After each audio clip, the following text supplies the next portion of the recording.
আবারও একবার কি ম্যাচ ফিক্সিং করার জন্য আইপিএল থেকে ব্যান হতে চলেছে রাজস্থান রয়্যালস টিম? না না, এটা আমি বলছি না বা এটা আমার বক্তব্য নয়। রাজস্থান ক্রিকেটের সঙ্গে যুক্ত একজন ব্যক্তি, বড় ব্যক্তিত্ব, তিনি নিজে থেকে এই মন্তব্যটা করেছেন। যেমনটা কি তোমরা জানো, রাজস্থান লাস্ট দুটো ম্যাচ হেরে গেছে। লাস্ট দুটো ম্যাচই জেতা ম্যাচ ছিল, কিন্তু দুর্ভাগ্যবশত দুটো জেতা ম্যাচই তারা হেরে গেছে। প্রথমত দিল্লির বিরুদ্ধে সেটা জেতা ম্যাচ ছিল। সেই ম্যাচ লাস্ট পর্যন্ত তারা ড্র করে ফেলে, সুপার ওভার হয় এবং সুপার ওভারে খুব বাজেভাবে হারে। এবং লাস্ট যে ম্যাচটা খেললো ছিল, সেটা হচ্ছে লখনৌয়ের বিরুদ্ধে। সেই ম্যাচটাও অলমোস্ট তাদের জেতার কথা, মাত্র 2 রানেও সেই ম্যাচটাও হেরে যায়। যেখানে জয়সওয়াল ভালো খেলছিল, রিয়ান পরাগ ভালো ব্যাটিং করছিল, যেখানে 25 রান দরকার ছিল 18 বলে, এবং পুরোপুরি রাজস্থানের হাতে ম্যাচটা ছিল। কারণ সেই সময় রাজস্থানের মাত্র 2 উইকেটই পড়েছিল। জয়সওয়াল ব্যাট করছিল, যে 50+ স্কোর করেছিল। অন্যদিকে রিয়ান পরাগ, সেও ভালো ব্যাটিং করছিল, ভালো ফর্মে ছিল। তারপর হঠাৎ একটা ওভারে দুজনাই আউট হয়ে যায় এবং বাকি ব্যাটসম্যানরা সেই রানটা কিন্তু চেস করতে ব্যর্থ হয়। এবং এরপরই রাজস্থানের বিরুদ্ধে কিছু সিরিয়াস অ্যালিগেশন আসে ম্যাচ ফিক্সিংয়ের, এবং এই অ্যালিগেশনটি সবারই সামনে নিয়ে আসে জয়দীপ বিহানি, যিনি একজন রাজস্থান ক্রিকেট অ্যাসোসিয়েশনের একজন মেম্বার, এবং তারই সঙ্গে তিনি একজন বিজেপি এমএলএও বটে। তিনি ডিরেক্টলি বলেন যে Rajasthan team clearly match fixing করছে। তিনি ক্লেম করেন যে যারা খেলা লাইভ দেখেছে তারা সবাই বুঝতে পারবে যে এই ম্যাচটা ফিক্সিং করেছে বা কোনো গণ্ডগোল আছে।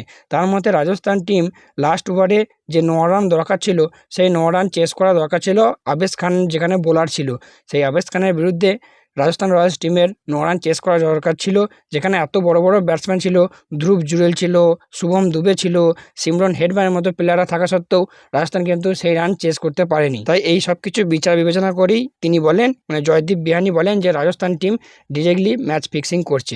ফাইনালি এই কথাটা রাজস্থান ম্যানেজমেন্টের কাছেও পৌঁছায় এবং তারাও এই ব্যাপারটা নিয়ে মুখ খোলে, যেখানে রাজস্থান ম্যানেজমেন্টের একজন বড় অফিসার বা একজন মেম্বার রাজস্থান রয়্যালস টিমের, তিনি বলেন যে এটা পুরোপুরি ভিত্তিহীন এবং ফলস।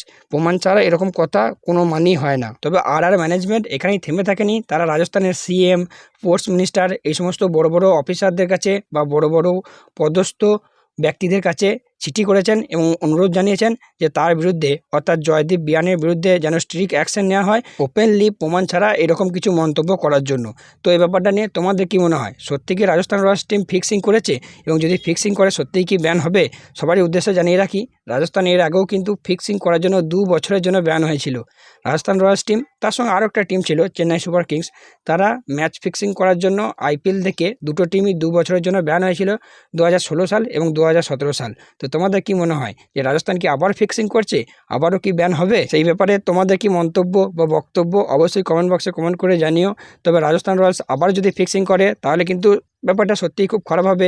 হয়তো বিসিসিআই বড় অ্যাকশনও নেবে, এমনকি রাজস্থান রয়্যালস পুরো টিমটাকে পুরোপুরির জন্য আইপিএল থেকে সাসপেন্ডও করে দিতে পারে, যেহেতু আগে একবার করেছে। তো তোমাদের মন্তব্য বা বক্তব্য যাই হোক, কমেন্ট বক্সে অবশ্যই কমেন্ট করে জানিও। তো এবার কথা বলবো আমাদের পরবর্তী আপডেট নিয়ে, সেটা হলো রাজস্থান রয়্যালস টিমকে নিয়ে। তো রাজস্থানকে নিয়ে আরও একটা খারাপ খবর আছে। রাজস্থানের ক্যাপ্টেন সঞ্জু স্যামসন, রাজস্থানের যে পরবর্তী ম্যাচ আছে 24 তারিখ আরসিবির বিরুদ্ধে, সেই ম্যাচ কিন্তু ইনজুরির জন্য মিস করতে চলেছে। অলরেডি সঞ্জু স্যামসন এর আগের ম্যাচটা, অর্থাৎ লখনৌয়ের বিরুদ্ধে ম্যাচটা, সাইড ইনজুরির জন্য খেলতে পারেনি।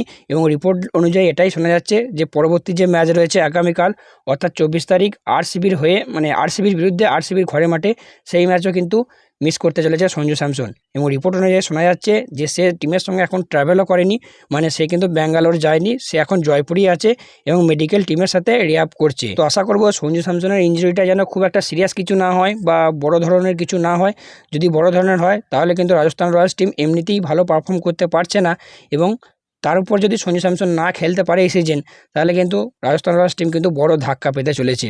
তো যাই হোক, আজকের ভিডিওটা এতটাই। ভালো লাগলে অবশ্যই একটা লাইক করে দিও। তোমাদের কোনো প্রশ্ন থাকলে কমেন্ট বক্সে করতে পারো, তার উত্তর দেওয়ার চেষ্টা করব। সো চলো, দেখা হচ্ছে পরবর্তী ভিডিওতে।